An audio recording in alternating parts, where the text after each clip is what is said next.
Britain facilitated the massacre of up to 3 million people in Nigeria in the 1960s, and there are people alive today who remember its impact. How can you forget a massacre?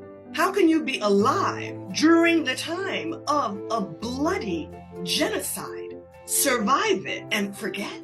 No. American professor Uju Anya was born in Nigeria, and her family survived a war that was sponsored by the British Empire. Queen Elizabeth II, before she died, never once openly acknowledged what her government did on her behalf, in her name, to prop up her crown and to pad her coffers and her royal treasury, and never once said sorry. Dr. Anya was born in 1976 in the aftermath of this war.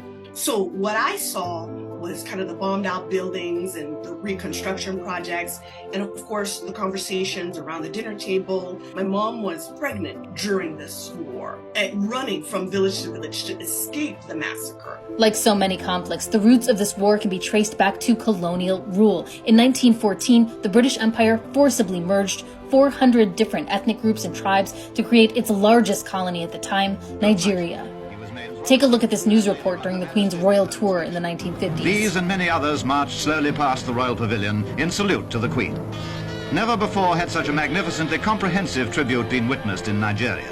Even after Nigeria gained independence in 1960, there were still people who felt they didn't want to be a part of this newly formed country. This desire to create the breakaway state of Biafra would set off a civil war that lasted nearly 3 years. Fight on, brave boys, fight on! Heroes of our fatherland, pursue the enemy, harass him, destroy the invader. In response, the Nigerian government imposed a blockade on Biafra, which cut off all food supplies to the area.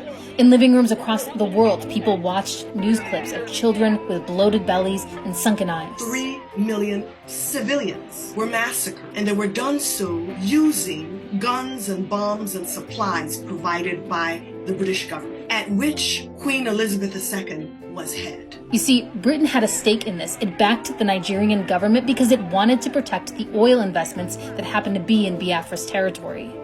This brutal legacy is another reason why the British monarchy and the Queen in particular have become symbols for many black and brown people around the world of colonial oppression. These are not just statues, these are not just figureheads, these are direct beneficiaries of centuries of abuse, human enslavement, exploitation, extraction of natural resources, political destruction and devastation, and till today, continued meddling in African affairs. Listen to us, read and learn, and join us when we ask the British government to recognize what they did to aid and support the Biafra genocide.